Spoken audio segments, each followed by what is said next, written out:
देखता रहता है। संस्कृत साहित्य में तो इसका बहुत विश्लेषण है। प्रेमी और प्रेमिका के रूप में वर्णन है, प्रेमी और प्रेमिका के रूप में साहित्य में वर्णन है, लेकिन यहाँ जो बात कही गई है वो ये कही गई है जैसे चकोर सदा चंद्रमा के लिए प्यासा रहता है, ऐसे मैं भी भगवान शिव जी की कृपा के लिए सदा ही प्यासा रहता हूँ। तो चकोर बंधु शेखर माने भगवान शंकर। चकोर बंधु हो गया चंद्रमा, चंद्रमा को जिन्होंने अपने मस्तिष्क पर शिखर पर धारण कर रखा है वो हो गए चकोर बंधु शेखर। तो जो चकोर बंधु शेखर हैं अर्थात भगवान शिव, उन्हीं भगवान शिव की शेष लेख शेखर सहस्रलोचन, सहस्रलोचन इंद्र का नाम। और ये कथा अहिल्या से जुड़ी हुई है। और एक बार किसी अपवित्र कर्म के कारण गौतम ऋषि ने इंद्र को शाप दिया। इंद्र बहुत दुखी हुआ, प्रार्थना की, और जब बहुत प्रार्थना की तो गौतम ऋषि ने कहा तुम्हारे ये नेत्र के रूप में परिवर्तित हो जाएगी। वो नेत्र के रूप में परिवर्तित हो गए, 1000 नेत्र हो गए उनको, इसलिए उनका नाम सहस्रलोचन है। और प्रभृति माने आदि, यानी इंद्र आदि, इंद्र आदि से सभी देवता आ गए, ऑल सेलेस्टियल गॉड्स, जितने भी देवता हैं सब आ गए उसमें। तो सहस्र प्रभृति इंद्र आदि समस्त देवताएं जितने भी थे सब, अशेष लेख शेखर, अशेष माने कोई बचा नहीं है, सारे के सारे देवता, लेख माने एक पंक्तिबद्ध होकर के, सारे के सारे इंद्र आदि समस्त देवता पंक्तिबद्ध होकर के, और जो उनके शिखर पर मुकुट हैं भगवान शंकर को दंडवत प्रणाम करते हैं। तो उससे क्या होता है, प्रसून धूलि धोरणी विधु सरांघ्री पीठ भू, अंघ्री पीठ भू, अंघ्री कहते चरण कमल को, और चरण कमल जिन पर विराजमान होते हैं उनको पीठ भू कहा गया है। पीठ भू यानी चरण पादुका, चरण पादुका। तो वो जो चरण पादुका वो क्या है, वो विधूसरांघ्री भू प्रसून धूलि धोरणी, जो समस्त देवताओं के मस्तिष्क पर लगे हुए फूल हैं, उन पुष्पों की धूलि से भगवान शंकर के जो चरण पादुकाएं हैं वो उस धूलि से रंजित हो रही हैं। वो धूलि से उनके चरण पादुकाओं में वो धूलि लगी हुई है।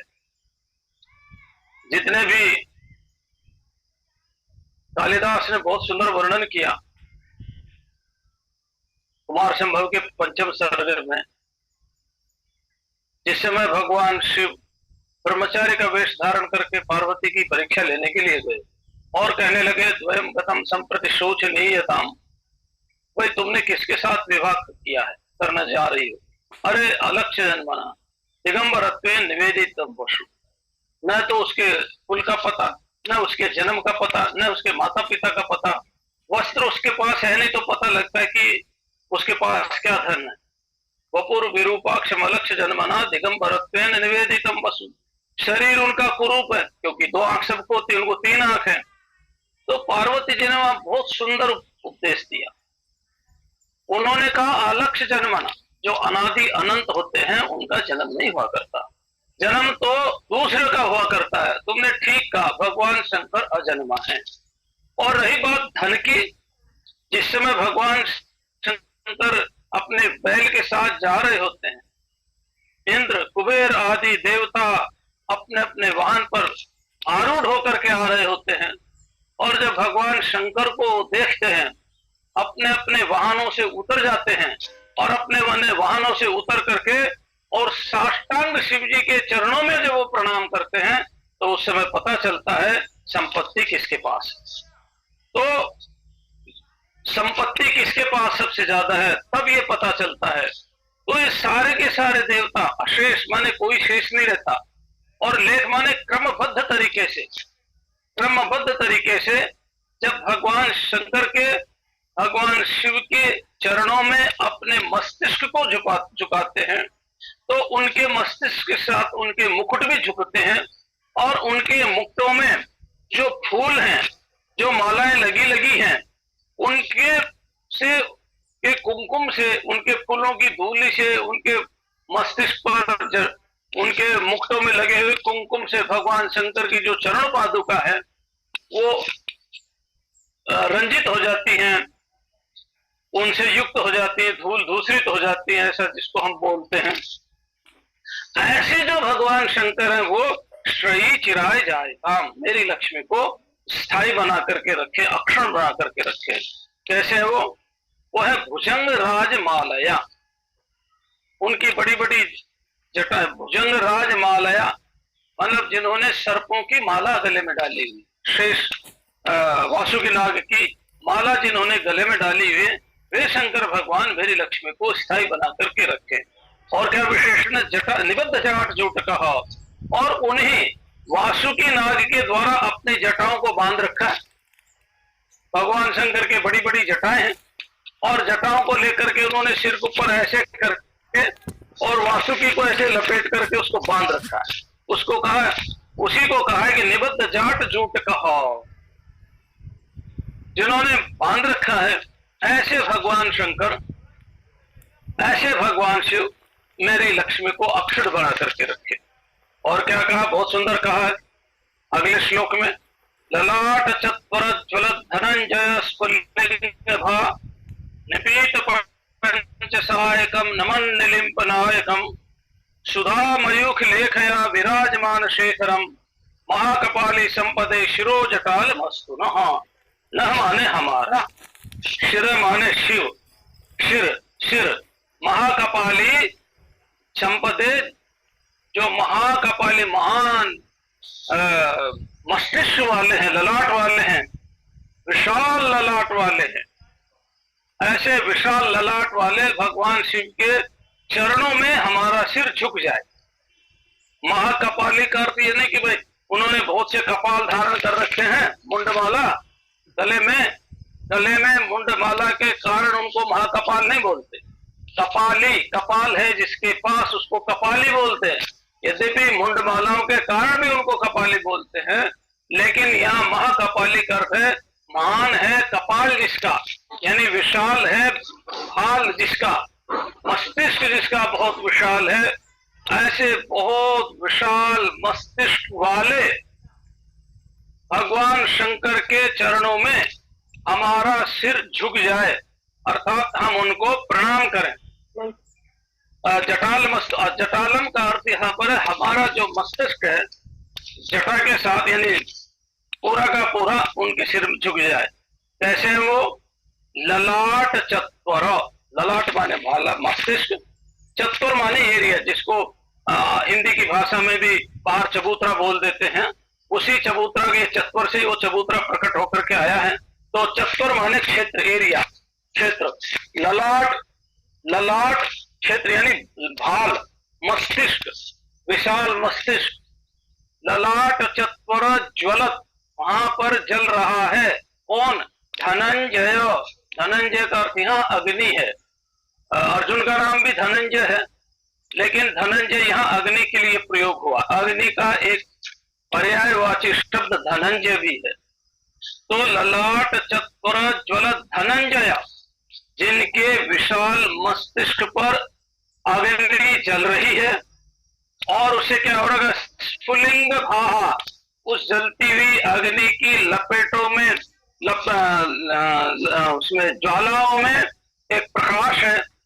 उस प्रकाश में क्या किया है, निपीत पंचसायकम, पंचसायक, पंचसायक पांच हैं सर जिसके पास, जिसको कामदेव बोलते हैं, मनमथ बोलते हैं, उनके पंच बाण हैं, ऐसा साहित्य में वर्णन आता है। और हमारे जो कामसूत्र लिखा है उसमें भी वर्णन आता है, कई जगह वर्णन आता है, हमें जितना डिटेल में मालूम नहीं है। पर जब हम पंचायत पढ़ते हैं तो उसमें उनके 5 अलग अलग जो बाण है उनके नाम भी दिए हुए हैं। अब ये 5 बाण हमारा विषय नहीं है सन्यासी का, इसलिए जिसको चाहिए वो पुस्तकों में ढूंढ सकते हैं कि उनके 5 बाण कौन कौन से हैं। लेकिन यहाँ पंच सहायक अर्थ मनमत है, जो मन को मत करके रख दे। मन को मत करके रख दे, कितना जोर से मत करके रखते हैं। अर्जुन ने कहा कि महाराज ये तो ऐसा है कि ये अच्छी तरह से मत करके रख देता है हमारा मन, हमें अपने आप को इसको वश में करना बड़ा कठिन है। तो ये जो मनमत है यानी कामदेव है, हमारे मन को मत करके रख देता है। ऐसा जिन्होंने निपीत माने मार दिया, निपीत माने निपात जिसको हम कहते हैं, उसी निपात को निपीति शब्द के द्वारा यहाँ बताया गया है। ये संस्कृत का शब्द है और संस्कृत में शब्द अनेक प्रत्यय और अनेक व्याकरण के सूत्रों के द्वारा बनते हैं, इसलिए आप ऐसा ना समझे कि निपात लिखना चाहिए था निपीत हो गया। अब वो व्याकरण का यहाँ विषय नहीं है, इसलिए इस पर नहीं बताएंगे शब्द कैसे बना। लेकिन निपात का अर्थ है जिन्होंने समाप्त कर दिया, जिन्होंने मार दिया। पंच सहायक को कैसे मारा? जिनके मस्तिष्क में धधकती हुई जो अग्नि है यानी जलती हुई जो अग्नि है, उस धधकती हुई अग्नि के ज्वालाएं जो हैं, उन ज्वालाओं का जो भाव माने तेज है, उन तेज के द्वारा ही भगवान शंकर ने मनमथ को मार दिया, अर्थात मनमथ को जला करके भस्म कर दिया, जला दिया, भस्म कर दिया। कथा तो सबको मालूम ही है, मैं थोड़ी सी कथा सुना देता हूं मनमथ के भस्म की। एक बार तारकासुर का बड़ा वो था, बड़ा भारी असुर था तारकासुर, और केवल भगवान शंकर के औरस पुत्र से ही मारा जा सकता था, ये उसको वरदान प्राप्त था। भगवान शंकर समाधि में थे और तारकासुर का अत्याचार तीनों लोकों में बढ़ा हुआ था। अब भगवान शंकर समाधि में परम वैराग्यवान, वो विवाह करने को तैयार नहीं। विवाह कैसे करें? सभी के सभी देवता मिलकर के ब्रह्मा जी के पास गए, ब्रह्मा जी सभी देवताओं को लेकर के विष्णु जी के पास गए। विष्णु ने कहा चलो भगवान शंकर के पास उनकी स्तुति करते हैं, और उनकी स्तुति कर से उनसे निवेदन करते हैं, और निवेदन करते हैं कि वो विवाह कर ले। ये सभी देवता मिलकर के गए, भगवान शंकर समाधि में थे, बहुत वर्षों तक स्तुति करते रहे, उनकी समाधि नहीं खुली, वो वापिस आ गए। फिर इंद्र को कहा कि तुम कोई उपाय करो, तो इंद्र ने अपने मित्र को बुलाया। इंद्र का मित्र है कामदेव, और कामदेव को कहा देखो मित्र वही है जो विपत्ति में काम आए, अब हमारे ऊपर बहुत भारी विपत्ति है। क्या विपत्ति? ये तारकासुर है, और इसको वरदान मिला है कि भगवान के और उस पुत्र से ही मृत्यु है इसकी। भगवान शंकर समाधि में बैठे हैं, विवाह कर नहीं रहे, कोई ऐसा उपाय करो जिससे वो विवाह करे। इधर जब पार्वती को पता चला, पार्वती भगवान शंकर को पति के रूप में प्राप्त करने के लिए तपस्या कर रही है, और हिमालय पार्वती को भगवान शंकर के पास ले जा रहे हैं और कह रहे हैं कि मेरी पुत्री आपकी सेवा करने के लिए तैयार है। वहां पर भगवान शंकर में और पार्वती में थोड़ा सा संवाद होता है, और उस संवाद तो यहां मैं नहीं सुनाऊंगा, लेकिन अंत में पार्वती की विजय हो जाती है ये कह करके कि प्रकृति के बिना आप कुछ नहीं कर सकते। अगर प्रकृति नहीं तो आप तब भी नहीं कर सकते, अगर प्रकृति नहीं है तो तब कैसे करेंगे? आप यहाँ बैठ नहीं सकते प्रकृति के बिना, इसलिए प्रकृति तो बहुत आवश्यक है। भगवान शंकर ने कहा ठीक है तुम सेवा करो। पार्वती जी अपने 2 सखियों के साथ वहां सेवा कर रही है। भगवान शंकर बहुत सुंदर हिमालय में रमणीक स्थान है, वहां पर ध्यान लगा रहे हैं। इधर जो है वो जो इंद्र है उसने कामदेव को याद किया कि जाओ भगवान शंकर की समाधि को भंग करो ताकि ये विवाह कर ले, और विवाह करके इनके पुत्र प्राप्त हो और वो तारकासुर का वध करे। तो कामदेव भगवान शंकर की समाधि को भंग करने के लिए वहां पर जाते हैं, लेकिन जैसे ही भगवान शंकर क्रोध में आकर के आंख खोलते कि कौन है ये जो इस तरह से विचलित कर रहा है, जैसे ही वो किया वैसे ही उनकी मस्तिष्क की अग्नि से, जिसको हम तीसरा नेत्र कहते हैं, कामदेव जल करके भस्म हो गया। और रावण ने इस कथा को, इस प्रसंग को अनेक श्लोकों में कहा, एक श्लोक में नहीं कहा, अनेक श्लोकों में कहा है इसलिए ये कथा का थोड़ा सा वर्णन करना मैं समझा थोड़ा आवश्यक है। तो निपीत पंच सहायकम, ऐसे जो भगवान शंकर है उनमें हमारा मस्तिष्क झुक जाए। और कैसे, नमन निलिम्प नायकम, निलिम्प कहते हैं देवताओं को। निलिम्प जैसे पहले बताया था, निलिम्प निर्झरी, वो निलिम्प निर्झरी भी कई बार आएगा। तो निलिम्प माने देवता, और देवता का जो नायक है निलिम्प नायक, देवताओं का जो नायक है निलिम्प नायक अर्थात इंद्र। नमन, इंद्र भी जिनको नमन करते हैं, ऐसे भगवान शंकर के चरणों में हमारा मस्तक झुके। और सुधा मयूख लेखया विराजमान शेखरम, सुधा मयूख लेखया माने सुधाकर, सुधाकर कहते हैं चंद्रमा को। चंद्रमा की छटा से, चांदनी से, अमृत से जिनका जो मस्तिष्क शिखर है वो शोभायमान हो रहा है, ऐसे भगवान शंकर के चरणों में हमारा प्रणाम हो। इससे आगे बहुत सुंदर बात कही है, अगले श्लोक में देखते हैं। मैं समझता हूं कि मैं एक एक शब्द का अर्थ कर रहा हूं तो समझ में आ ही रहा होगा, और व्याख्या करने का जहां विस्तार आएगा वहां व्याख्या करेंगे।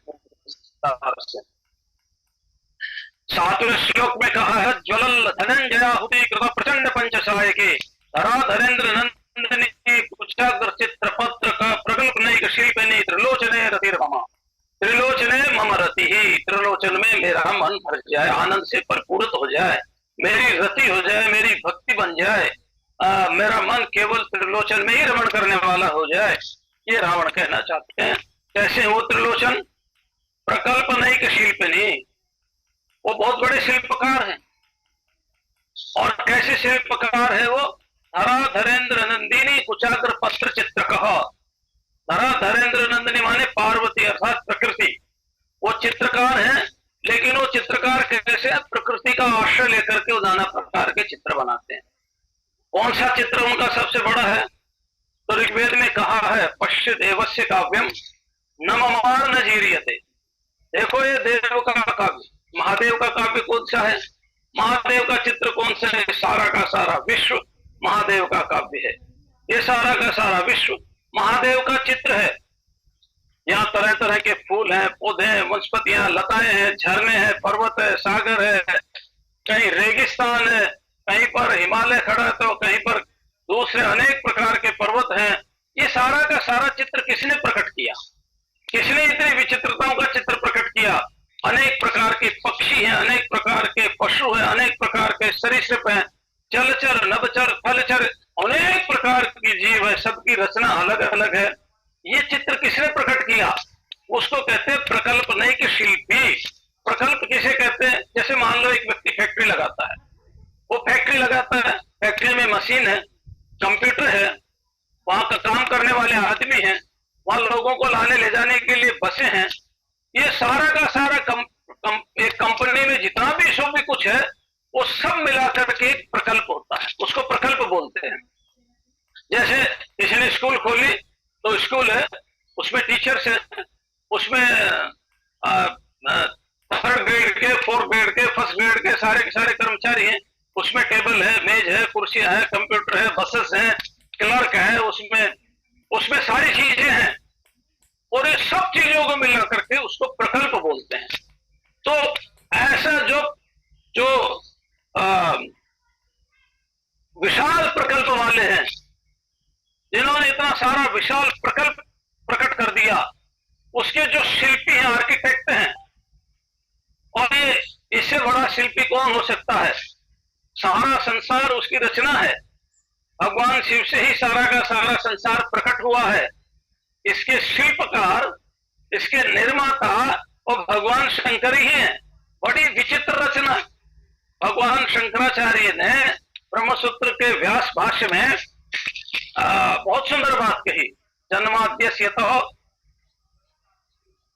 इस प्रसंग में उन्होंने बड़ा सुंदर कहा कि ये विचित्र प्रकार की रचना, जो चित्र विचित्र प्रकार की रचना है, ये बिना किसी सर्वशक्तिमान सत्ता के बिना संभव नहीं है। तो ये एक बहुत बड़ा शिल्प है। लेकिन वो शिल्प करते कैसे हैं? तो लिखा, धरा धरेन्द्र नंदिनी कुचाग्र चित्र पत्र कहा, अर्थात वो प्रकृति को लेकर के, और उसका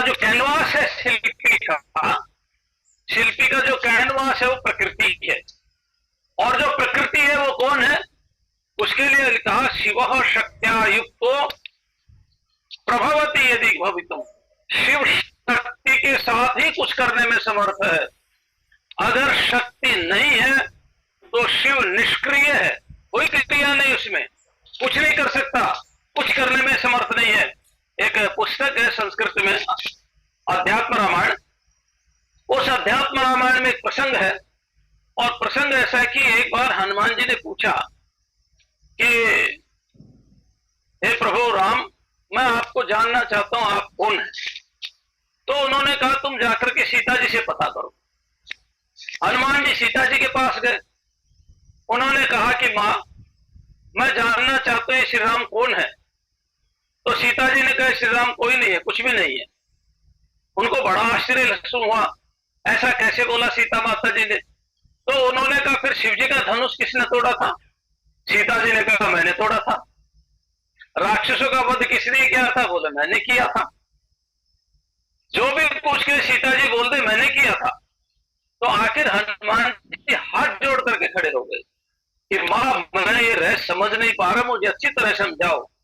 तब सीता माता बोलती है राम ब्रह्म है, मैं प्रकृति हूं। ब्रह्म निष्क्रिय होता है, निष्कल होता है, वो बिना प्रकृति के कुछ नहीं कर सकता। उसको कुछ करने के लिए प्रकृति का आश्रय लेना होता है। ऐसे ही भगवान शिव जो है वो ब्रह्म है, वो निष्कल है, वो निष्क्रिय है, वो निष्प्रपंच है। अगर उनको प्रपंच माने पची विस्तारे धातु जिसे प्रपंच शब्द बना है, प्रपंच करना है अर्थात विस्तार करना है, तो विस्तार करने के लिए उसे अपनी शक्ति को स्वीकार करना होगा। और अपनी शक्ति को स्वीकार करके उसी शक्ति के साथ लेकर के ये सारा का सारा शिल्पी उसको बनना पड़ेगा। इतना सारा का सारा ये जो तरह तरह के चित्र विचित्र संसार है, इसकी कारीगरी उनको बनानी पड़ेगी। बिना शक्ति के अर्थात बिना पार्वती के भगवान शिव कुछ भी करने में समर्थ नहीं है। इसलिए रावण ने कहा कि धरा धरेंद्र नंदिनी अर्थात पार्वती को एक कैडवास है, माया है, जिसके लिए वेदों में कहा एको हम बहुश्यामा, मैं एक हूं, चलो अनेक हो जाऊं। स तपोतप्य तपस्तत्वा, उसने तप किया और तप करने के बाद फिर एक से दो होकर के अर्थात निष्कल ब्रह्म सकल होकर के माया को स्वीकार करके और फिर ये चित्र विचित्र संसार की रचना करते हैं। भला इससे बड़ा कोई शिल्पी होगा? भगवान शिव से बड़ा कोई शिल्पी नहीं है, और भगवान शिव से बड़ा प्रकल्प भी किसी का नहीं है। इसलिए प्रकल्पनैक शिल्पिनी, प्रकल्पनैक शिल्पिनी ऐसे जो अपनी शक्ति को स्वीकार करके, शक्ति के रूप में यहां मां पार्वती है, अपने शक्ति को स्वीकार करके पार्वती को स्वीकार करके जिन्होंने अनेक प्रकार की रचना के द्वारा एक बहुत ही श्रेष्ठ आर्टिस्ट आर्किटेक्ट जिसे कहते हैं, बहुत बड़ा शिल्प जिन्होंने तैयार किया है, ऐसे त्रिलोचन भगवान शंकर में मेरा मन रम जाए। त्रिलोचन क्या है? ब्रह्म एक पुराण है, ब्रह्म पुराण। ब्रह्म पुराण में भगवान राम ने भगवान शिव की स्तुति की है, और उस शिव स्तुति का नाम है शंभु स्तुति। शंभु स्तुति में भगवान राम कहते हैं कि नमामि त्रिलोचनम तम, उस भगवान शिव को मैं प्रणाम करता हूं जो त्रिलोचन है। कौन? वेदत्रय, तीन वेद ही जिनके त्रिलोचन है, ऐसे भगवान शंकर को मैं प्रणाम करता हूं। तो तीन तीन तीन वेद, ऋग यजुः साम अथर्व उसी में ही आ जाता है। तो उसके जो तीन वेद ही तीन लोचन है। बड़ा सुंदर उन्होंने कहा श्री राम जी ने, वो कहते हैं नमामि वेद त्रयलोचनम तम, नमामि मूर्ति त्रयवर्जितम तम, नमामि पुण्यम सदसद्यतीतम, नमामि तम पापहरम नमामि। श्री राम कहते कि मैं वेद त्रयलोचनम, वेद ही जिनके तीन नेत्र है उनको प्रणाम करता हूं। और यहाँ पर अग्नि, सूर्य और चंद्रमा को तीन नेत्र के रूप में माना गया है। तो ऐसे त्रिलोचन भगवान शिव में मेरा मन लगे। कैसे है वो? कराल भाल पट्टिका धगत धगत धगत ज्वलन, जिनके कराल भाल की पट्टिका पर धक धक धक धक जल रहा। वही ये जो स्मरांतक है, भगवान शंकर स्मरांतक है, मन मथांतक है। ये कथाएं यहाँ अनेक बार रावण ने की है।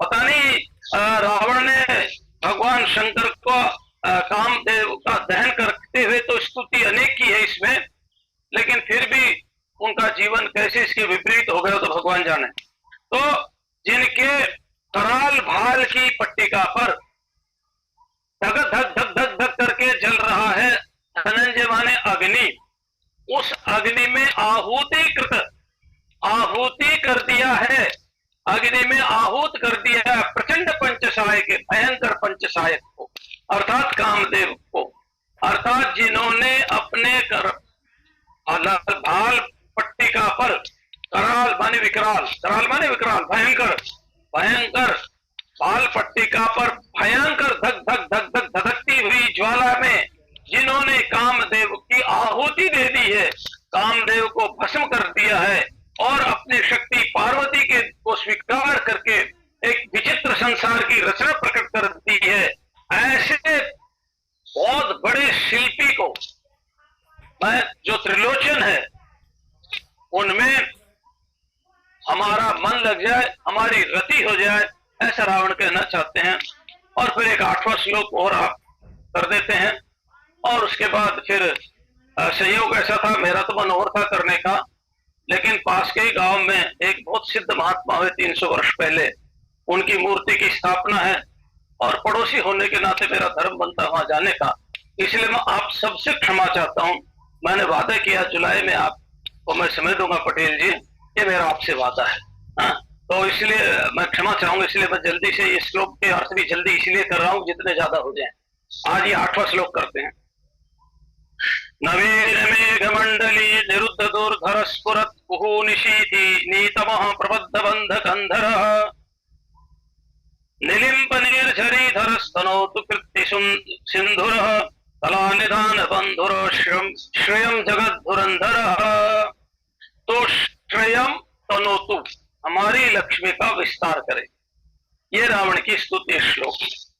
निलिम्प निर्झरी धरह तनोतु, जिन्होंने निलिम्प माने देवता, निर्झरी माने सरिता, देव सरिता, देव नदी अर्थात गंगा जी, गंगा जी को जिन्होंने धारण कर रखा वो निर्लिम्प निर्झरी धर हो गए। वो निलिम्प निर्झरी धर अर्थात गंगा जी को धारण करने वाले, तनोतु माने विस्तार करे। क्या विस्तार करे? स्वयं लक्ष्मी को, वो जो है हमारी लक्ष्मी को विस्तार करें। कौन? जिन्होंने गंगा जी को अपने मस्तिष्क पर धारण कर रखा है, ऐसे गंगा जी को अपने मस्तिष्क पर धारण करने वाले भगवान शिव हमारी लक्ष्मी का, संपत्ति का, संपदा का विस्तार करें। अच्छा, लक्ष्मी का आज अर्थ तो केवल धर्म ही पैसा ही लिया जाता है। उस समय लक्ष्मी के अर्थ सारी चीजें होती थी, पशुधन भी होता था, गोधन भी होता था, गजधन भी होता था, अश्वधन भी होता था और भूमि भी होती थी, सोना चांदी हिरण सब कुछ श्री में आता था। और एक श्री का अर्थ है शोभायमान, अर्थात हमारे सत्कर्मों से हमारी शोभा बने। श्रेयावर्धमानम श्रेयावर्धमानम सत्कर्मणा शोभायमानम श्रेयावर्धमानम। तो श्री के द्वारा बढ़ना अर्थात सत्कर्मों के द्वारा समाज में शोभित होना, वो भी श्री मानी जाती थी। यानी सत्कर्म को भी श्री कहते थे, धन धान्य संपत्ति को भी श्री कहते थे। उस सभी प्रकार की श्री का तो नो तो विस्तार करें। कौन? जगत धुरंधर। जगत धुरंधर करते जिन्होंने पूरे विश्व को धारण कर रखा है, जिन्होंने पूरे विश्व को धारण कर रखा है, ऐसे संपूर्ण विश्व को धारण करने वाले भगवान शिव हमारी लक्ष्मी का विस्तार करें। और कैसे? कला निधान बंधुर। क्या सुंदर बात थी, कला निधान बंधुर। का जो आश्रय है, कला का जो आश्रय है, सारी कलाएं उनमें ही हैं। जितनी भी कलाएं हैं वो सारी कलाओं के स्वामी वे ही हैं, उनसे बढ़कर के कला और कहीं है ही नहीं। तो कला निधान धुरंध बंधुर हो, बंधुर माने उनके मित्र कहो, कहो, जितने भी कला है उन सबको धारण करने वाले भगवान शिव हमारी लक्ष्मी को जो है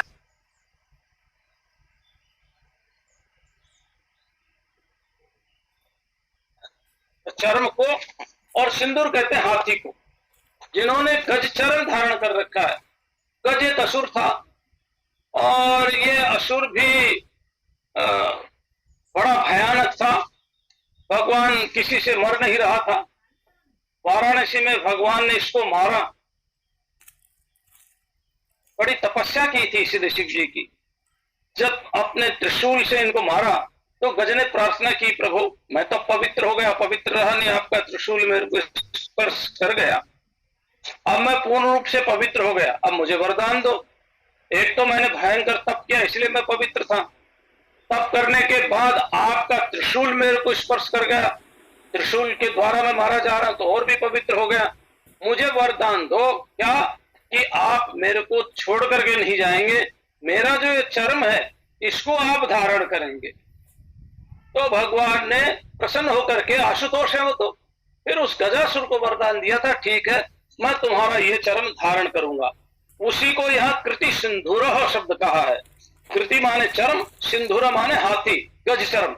जिन्होंने गज चर्म को धारण कर रखा है, गंगा जी जिनके शरीर पर है, सिर पर है, कला के निधान है, जगत को धारण करने वाले भगवान शिव हमारी लक्ष्मी का विस्तार करें। और कैसे भगवान शिव? नवीन मेघ मंडली निरुद्ध दूरधर स्फुरत कुहू निशीथिनी तमा प्रबंध बंध कंधर। भगवान शंकर ने, जैसे कि मैंने आपको बताया था, समुद्र मंथन के समय विषपान किया तो उनका गला नीला हो गया। उसी नीलकंठ का यहाँ विशेषण बता रहे हैं। नीलकंठ का कैसे हो? नवीन मेघ मंडली, जो नवीन मेघ है, नए नए मेघ है, उसकी मंड समूह, मंडली माने समूह। तो मेघ का वर्ण श्याम होता है, काला नहीं, कृष्ण नहीं, काला नहीं, कृष्ण नहीं, नीलिमा लिए होता है, श्याम वर्ण का होता है, एकदम काला नहीं होता, एकदम कृष्ण वर्ण नहीं होता मेघ।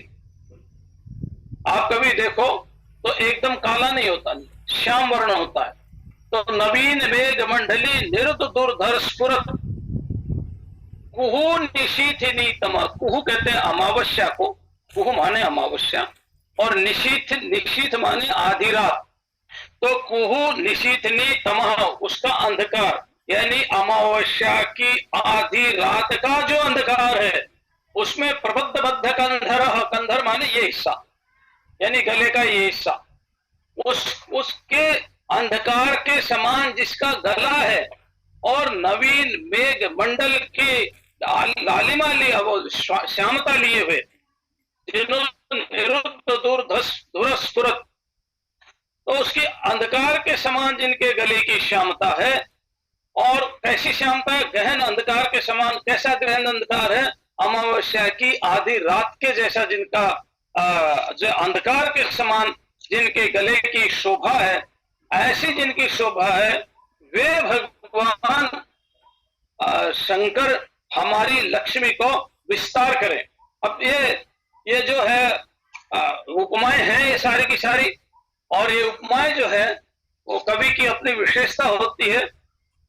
और जो विषपान किया था उसमें से कंठ नीला हो गया था, और जो नवीन मेघ होता है वो भी कुछ नीलाभ लिए हुए होता है, नीला रंग होता है, लेकिन वो नीला रंग अमावस्या की गहरी रात, आधी रात के गहन अंधकार में, जो अमावस्या की आधी रात है उसमें जो गहन अंधकार है, उस अंधकार में घिरे हुए मेघ हैं, उस मेघ का जो वर्ण है नीलाभ, उसके समान जिनका गला है, उनके समान जिनका कंठ है, ऐसे भगवान जो शंकर है, ऐसे भगवान जो शिव हैं, वो हमारी लक्ष्मी का विस्तार करें।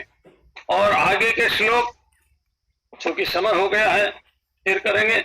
मैं आप सबसे क्षमा मांगते हुए, ये मैं चाहते हुए भी समय नहीं दे पा रहा, विशेषकर पटेल जी साहब से, मैं अपनी वाणी को भगवान शंकर के चरणों में निवेदन करता हूँ। ओम शांति शांति।